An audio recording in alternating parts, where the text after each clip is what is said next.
சரி, நான் கூப்பிடுறேன். அனைவருக்கும் வணக்கம். கோல்டு வெல்னஸ் இந்தி கைட்ஸ் வழங்கும் கற்க கசடர நிகழ்ச்சிக்கு தங்களை வரவேற்பதில் மிகுந்த மகிழ்ச்சி அடைகின்றேன். நீங்கள் தொடர்ந்து அளித்து வரும் ஆதரவுக்கு எனது உளமார்ந்த நன்றியை உரித்தாக்குகிறேன். இன்றைய தலைப்பு சாகித்ய லஹரி என்னும் தலைப்பிலே ரீதிகால் பார்த்து வருகிறோம். இந்த ரீதிகால்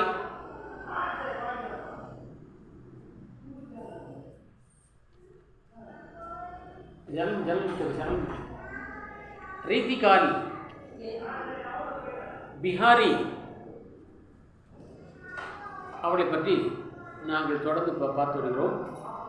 அவரது படைப்புகளை பற்றி பார்க்க இன்னும் முடியாத காரணத்தால் அதை மீண்டும் தொடர்கின்றோம். அவருடைய படைப்புகள் மிக அற்புதமானவை, அழகானவை, ஆழ்ந்த கருத்துடையவை. சிறு சிறு வரிகளிலே மிகப்பெரிய கருத்துக்களை அளிக்கின்ற வல்லமை பிஹாரி அவர்களுக்கே உரியது. அதன் தொடர்ச்சியாக இன்றைக்கு நாம் காணப்போவது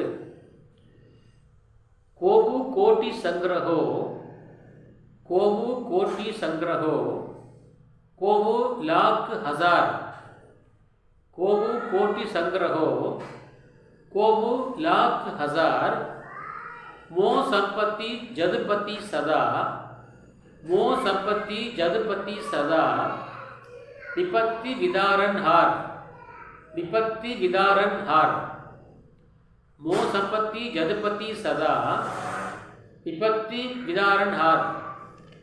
जर्नल मुझे विपत्ति विदारन हार. सो आज ना ये जर्नल अल्लाह जो कोबू कोटि संग्रहो, कोबू लाख हजार, मो संपत्ति जदपति सदा, विपत्ति विदारण हार. இங்கே கவிதா சொல்கிறார், மனிதனுக்கு சொத்து என்பது என்ன? நாம் எதை சொல்கிறோம்? பணம், பொருள், இடம், மனை, மாளிகை, கார், பங்களா, இவற்றையே நாம் சொத்து என்கிறோம். ஆனால் பிஹார் அவர் சொல்கிறார், சொத்து என்பது எனக்கு இது சொத்து என்றால் கண்ணன் தான் என்றார். கோவு கொயி கோட்டிக் சங்கரகோ, சிலர் கோடிக்கணக்கிலே சம்பாதிக்கலாம்.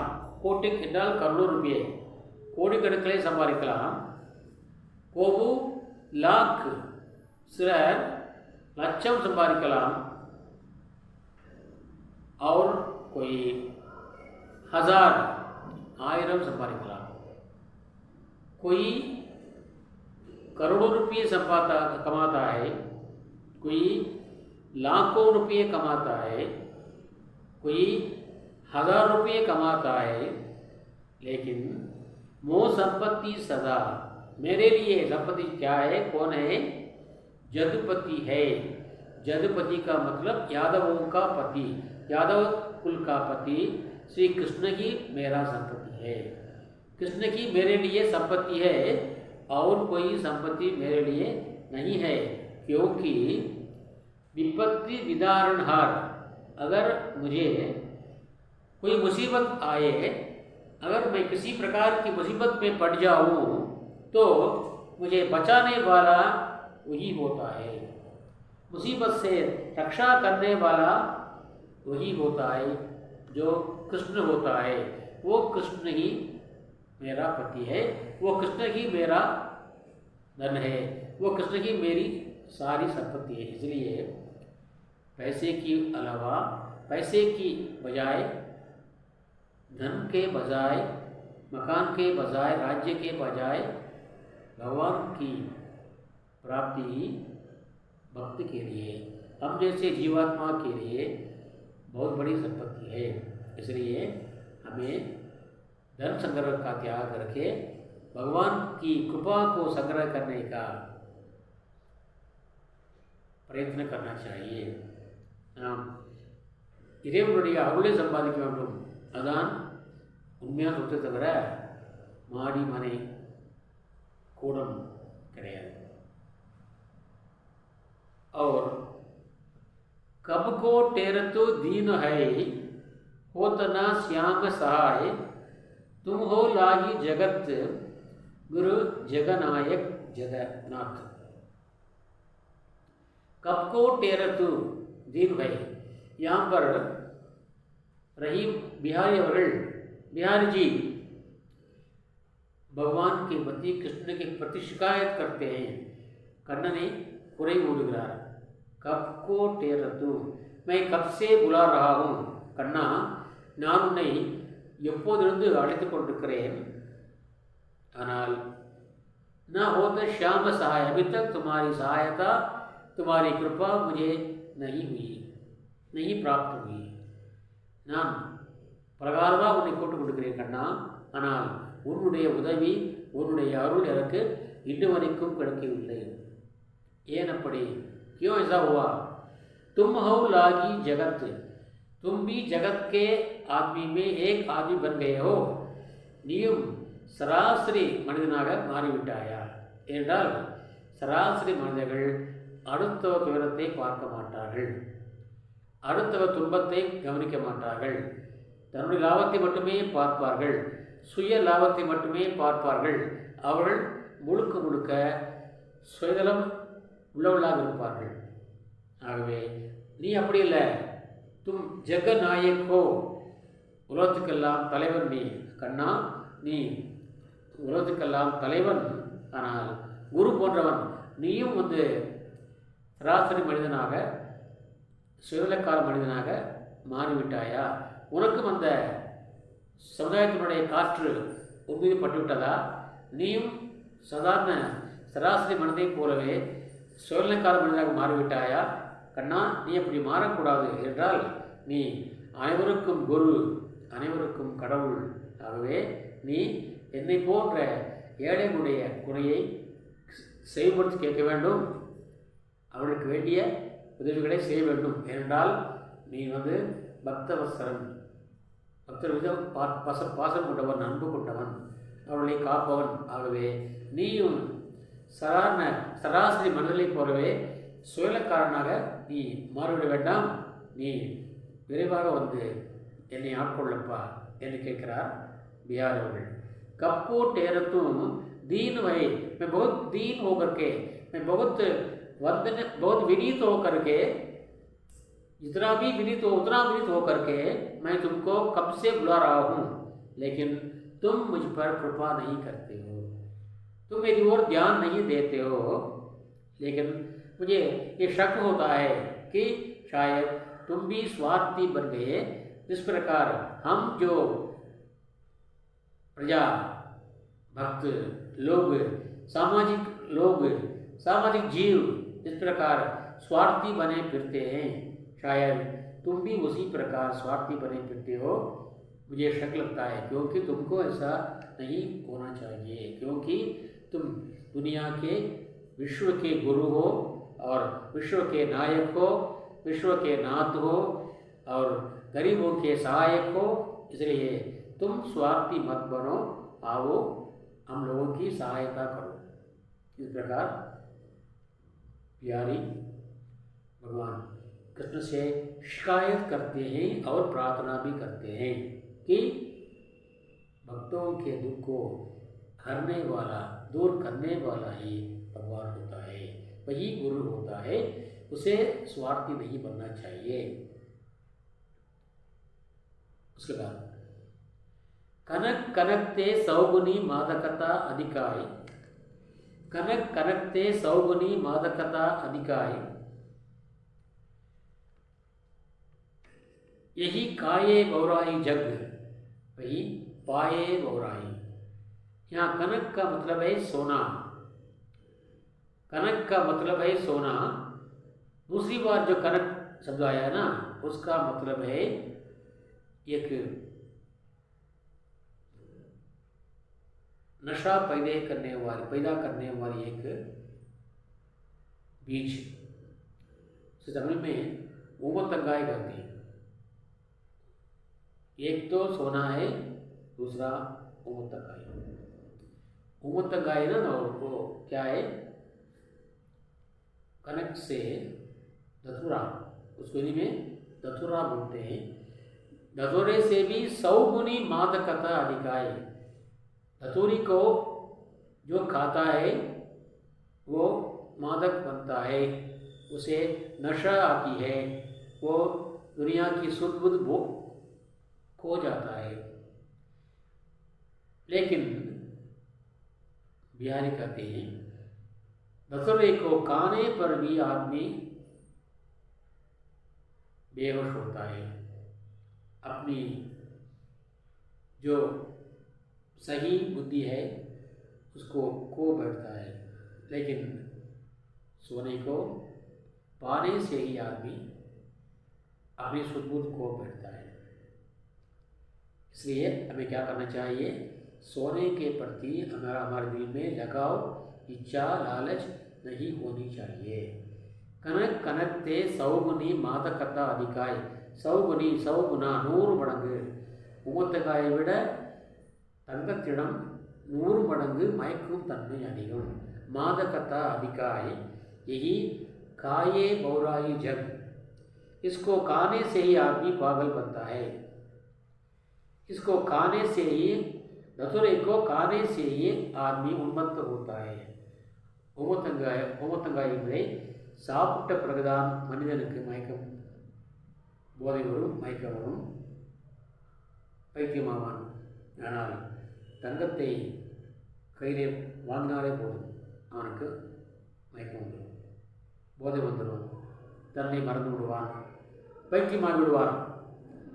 धोने को पाने से पागल होता है, धतूरे को खाने से ही पागल होता है। इसीलिए सोना जो है धतूरों से ज़्यादा हानिकारक है।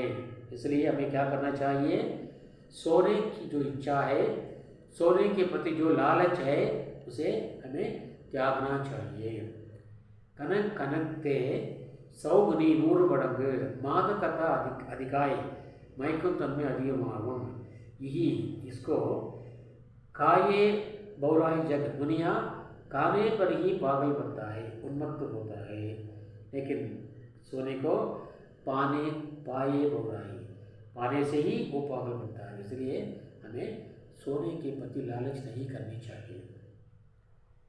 यहाँ पर बिहारी का कथन है कि किसी भी हालत में सोने के प्रति लालची मत बनो। उसके बाद ताजी तीरथ हरि राधिका तन दुति कर अनुराग। जिही कुल केली जिही ब्रज केली निकुंज मग पग पग होत प्रयाग। बिहारी कहते हैं तरित हरि हीरा राधिका, मैंने सोना चांदी हीरा इनको छोड़ दिया, तीर्थ यात्रा करना भी छोड़ दिया, हरि राधिका दोनों के ध्यान में मैं मग्न हूँ। कृष्ण और राधिका दोनों के ध्यान में मैं मग्न हूँ। इससे क्या होता है, तन दुखी होता है, मेरा शरीर पवित्र होता है, मेरा शरीर शुद्ध होता है। किससे, करी अनुराग, राधा और कृष्ण के प्रति अनुराग करने से, भक्ति करने से, प्यार करने से मेरा शरीर पवित्र होता है। इसलिए मैं इन दोनों की कृपा होने के कारण मैं धन वैभव को छोड़ देता हूँ, तीर्थ यात्रा करना छोड़ देता हूँ। सही, इसके बदले मुझे क्या चाहिए, भगवान श्री कृष्ण की, राधिका की कृपा चाहिए। अलावा इसके मेरे लिए तीर्थ स्थान वही है என்னை பொறுத்த வரைக்கும் புனித தலம் என்பது ஒன்றுதான். என்னது? जिहो ब्रज केली निकुंज मग मग पग पग होत प्रिया। जिस ब्रजभूमि में ब्रजभूमि के बागों में, तड़ागों में, हरे भरे पेड़ों के बीच में शाम श्री कृष्ण खेले थे, कूदे थे, पैदल चले थे। उस मार्ग में जिनका पैर जमा हुआ था, जिन पे उनका पैर लगा था, वही मेरे लिए प्रयाग है, वही मेरे लिए प्रयाग है। उसके सिवा मेरे लिए कोई भी प्रयाग नहीं है। मेरे लिए प्रयाग वही है, मेरे लिए त्रिवेणी संगम वही है, मेरे लिए तीर्थ स्थान वही है। कौन सा है? वही जगह है जहाँ कृष्ण अपने गायों के साथ चरते थे, गायों को चराते थे, उनके साथ घूमते थे। वे कंटीली राग, वे सड़क, ये सब मेरे लिए इलाहाबाद संगम है, मेरे लिए इलाहाबाद है, वही तीर्थ स्थान है। उसके सिवा मुझे और कहीं जाने की ज़रूरत नहीं है, और कहीं जाने की इच्छा नहीं है, क्योंकि जहाँ श्री श्याम की कर्ण के पैर पड़े थे, वही मेरे लिए तीर्थ स्थान है, और वही मेरे लिए भगवान है, वही मेरे लिए सर्वव्यापी भगवान है। क्योंकि राधा और कृष्ण की स्तुति करने से मेरी सारी विपत्तियाँ, मेरी सारी कमजोरियाँ, मेरी सारी गंदगियाँ, ये सब क्या हो जाती हैं? मिट जाती हैं, और मैं सफ़ेद बन जाता हूँ, मैं पवित्र बन जाता हूँ। इसलिए मेरी जो कलंक है, मेरा जो कलंक है, मेरी जो काली माँ है, उन सबको मिटाने वाले राधा और कृष्ण जी हैं।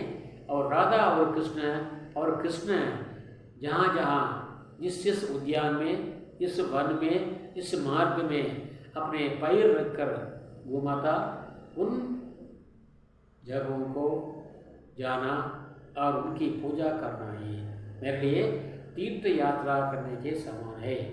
तीर्थ यात्रा में पवित्र क्षेत्र में स्नान करके भगवान की पूजा करने के समान है। इसलिए मेरे लिए राधा और कृष्ण की कृपा के समान और कोई पवित्र स्थान नहीं है।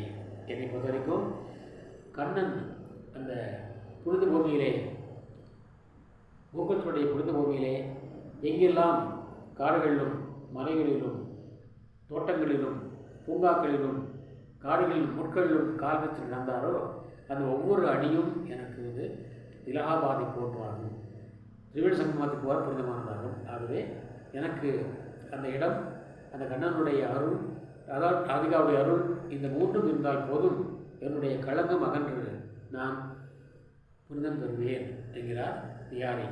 இதை நாம் அனைவரும் பின்பற்றுவோமாக. அடுத்ததாக चिरंजीवी जोरी जुड़े क्यों न स्नेह गंभीर को गटी ये वृषभानुजा वे हलदर के वीर, को गटी ये वृषभानुजा वे हलदर के वीर. இப்பொழுது நாங்கள் ஏதாவது திருமணத்துக்கு நாம் அழைக்கிறார்கள், நாம் போகிறோம், அங்கே போய் அந்த மணமக்களை வாழ்த்துகின்றோம். அந்த மணமக்களை வாழ்த்துவதற்கு முன்பாகவே நாங்கள் என்ன செய்கிறோம்? மணமகனை பார்க்க ஆசைப்படுகிறோம், அதன் பிறகு மணமகளையும் பார்க்க ஆசைப்படுகிறோம். இயல்பானது. மணமகனை பார்க்கிறோம், ஆஹா மணமகன் அழகாக இருக்கிறார், அருமையாக இருக்கிறார். சரி, மணமகளை பார்க்கிறோம், ஆஹா மணமகள் அருமையாக இருக்கிறாள். இந்த மணமகனுக்கு ஏற்ற மணப்பெண், அதாவது இந்த மணப்பெண்ணுக்கு ஏற்ற இந்த மணமகன் என்று இந்த ஜோடியை பார்த்து நாங்கள் மிகுந்த பெருமைப்படுகிறோம், ஆஹா அருமையான ஜோடி என்று நாம் புகழ்கிறோம், மகிழ்ச்சி அடைகிறோம், அனைத்தும் செய்கின்றோம். ஏனென்றால் இங்கே ஜோடி பொருத்தம் பொருந்திருக்க வேண்டும். ஏனென்றால் ஜோடி பொருத்தம் பொருள் இருந்தால் தான் நம்மளுக்கு சிறந்த மக்கள் பிறப்பார் என்பதாக அவர் சொல்லப்படுகிறது. அப்படி நாங்கள் இந்த போகின்ற பொழுது அந்த ஜோடி பொருத்தம் இல்லாவிட்டால் சற்று நாம் என்ன பண்ணுவோம், கொஞ்சம் மனசு சஞ்சலப்படுவோம். ஆனால் ஜோடி பொருத்தம் நன்றாக இருந்தால் நாம் இன்னும் நன்றாக அவளை மனமாற அதிகமாக வாழ்த்துவோம். அப்படியாக இங்கே ராதா கிருஷ்ணன் இருவரும் ஜோடி செய்திருக்கிறார்கள். ஆகவே ராதா கிருஷ்ணன் ஜோடியானது எப்படி இருக்கிறது? ராதா மணமகள், கிருஷ்ண மணமகன், இருவரும் சிறந்த ஜோடியா? ராதா அழகானவள், கண்ணனும் அழகானவர். சரி, அப்போ இரண்டும் அழகானவள், இரண்டுமே சிறந்த ஜோடி. ஆகவே அந்த இருவருக்கும் வேலை ஆழ்ந்த அன்பு இருக்கும், ஆழ்ந்த பாசம் இருக்கும். இருக்குமா இருக்காதா? ஏன் இருக்காதுங்கிறார் பிஹாரியார். ஏன் இருக்காது? இருவரும் மிக சிறந்த ஜோடிகள். சரி, எப்படி அவர் 2 பேரும் சிறந்த ஜோடிக்கு சொல்கிறார் பிஹாரி என்றால், கோ கட்டி என்ன குறைச்சல் நாம் சொல்லுவோம், என் மாப்பிள்ளைக்கு என்ன குறைச்சல் என்போம். அவர் சொல்வார்கள் என் பொண்ணுக்கார வச்சு குறைச்சல் என்பார்கள். ஆக பிஹார் சொல்கிறார், பொண்ணுக்கும் குறைச்சல் இல்லை, மாப்பிள்ளைக்கும் குறைச்சல் இல்லை. ஏன் குறைச்சல் வரப்போகுது? கோ கட்டி ஏ விஷபானுஜா. ராதா என்பவள் யார்? ரிஷப நாட்டு மன்னன், ரிஷபன் என்ற மன்னனுக்கு பிறந்த மகள் தான் ராதா.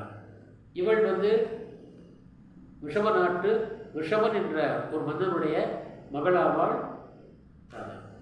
இங்கே தான் பிஹாரி அவருடைய மூளை வேலை செய்கிறது. அவருடைய இந்த கருத்தை நாம் ரசிக்கணும். ரிஷபை என்றால் இன்னொரு பொருள் இருக்கிறது. ரிஷபை என்றால் மாடு, காளை மாடு. இங்கே ராசிகளில் பார்க்க ரிஷபராசிம்மாங்க. அப்போ ரிஷபம் என்றால் காளை மாடு. காளை மாடு பெற்றெடுத்த மகள் ஒன்று. இன்னொன்று ரிஷபராஜன் பெற்றெடுத்த மகள். சரி, ஆக ஓகே. அங்கே வே அவரை மொழி கேட்டாக்கா, ஹல்தர் கே வீர் ஹல் தர்னேவாலா. வீணை புல்லாங்குழலை கை வைப்பவன் கண்ணன், வீணையை கை வைப்பவள் வாணி, பரசுவை கை வைப்பவள் பரசுராமர். அதுபோல ஹல் ஏரை கையிலே பிடித்தவர் பலராமன். ஹல் தர் ஏரை கையிலே பிடித்தவன். சாரங்கம் என்ற வில்லை கையிலே பிடித்தவன் ராமன் இல்லையா? அதுபோல ஹல் என்ற ஏரை கையிலே பிடித்தவன் பலராமன். ஹல் தர் ஏரை பிடித்தவன். ஏர் பிடித்தவள் யாருன்னா பலராமன். விவசாயிக்கிட்ட என்ன இருக்கும்? விவசாயிக்கு கூட இப்போ யார் இருப்பா? ஒரு விவசாயிக்கு துணை நிற்பது யார்? ஏர் உழுவதற்கு காளை மாடு. சரி, இங்கே இன்னொரு மாதிரி ஹல்தர் பலராமனுக்கு தம்பி யார்? கண்ணன். பலராமனுக்கு தம்பியாகிய கண்ணனும் ரிஷபனுக்கு அரசனுக்கு மகளாகிய ராதாவும் 2 பேரும் சரியான ஜோடி. சரி, இங்கே உழவனுக்கு ஏரை கையேந்தியவருக்கும், இங்கே அவன் உழவன் இல்லையா, ஏன் உழவன், அவனுக்கும் இங்கே காளைக்கும் நெருங்கிய தொடர்பு உண்டு. என்றால் ஏர் இருந்தாலும் காளை வேண்டும் உழுவதற்கு, காளை இருந்தாலும் ஏர் வேண்டும் உழுவதற்கு. அவள் இது இல்லாமல் அது இல்லை, அது இல்லாமல் இது இல்லை. அப்போது இரண்டுமே ஒன்றுக்கொன்று தேவையானவை. இரண்டும் இல்லாவிட்டால் வேலை இல்லை. ஏர் இல்லாவிட்டால் காளை வேண்டும், காளை இல்லாவிட்டால் ஏர் வேண்டும். ஏரும் வேண்டும், காளை வேண்டும். இதில் ஒன்று இல்லாட்டால் கூட இன்னொன்று வேலை செய்யாது. ஆக ஏரும் காளையும் ஒன்றாக இருப்பது மிகச் சிறந்தது. அப்போ 2 பேரும் இது போல் ஜோடி கட்டாக இருக்கும். ஏன் அவள் மாசமாக இருக்க மாட்டேங்கிறார்? ஒரு பக்கம் பலராமனுடைய சகோதரன் கண்ணன், இன்னொரு பக்கம் ரிஷபானுஜா ரிஷபன் என்பவருடைய நாட்டுடைய மகள் தான் ராதா. இருவரும் சரியான ஜோடிகள். அதே போல் இன்னொரு மீனில் பார்த்தாக்கா, ஒன்று காளை மாடு, இன்னொன்று ஏர். அப்போ ஏரும் காளை மாடு இணைவது மிகச்சிறப்பு. ஆகினாலே இந்த ஜோடி மிகச் சிறப்பாக இருக்கிற காரணமாக எங்களுக்குள்ளே பாசம், அன்பு, ஏன் ஆழமாக இருக்காது, ஏன் அவர்கள் சிறப்பாக வாழ மாட்டார்கள், வாழ்வார்கள் என்கிறார் பிஹாரி. ஆகவே ஜோடி பொருத்தம் மிக சிறப்பாக இருக்கிறது. இதோடும் नंद्राग पाड़िक्கிறார். यहाँ पर बिहारी का कथन है, ये दोनों चिरंजीवी जोड़ी जोड़ी जुड़े. ये बताया जाते हैं வாழ்த்துகிறார், இந்த ரெண்டு ஜோடி வந்து சிரஞ்சீவியாக வாழ வேண்டும், பல்லாண்டு வாழ்க, இன்று போல என்றும் வாகன்னு சொல்றாங்க. இன்று போல என்றும் வாகன்னு வாழ்த்துகிறார் बिहारी.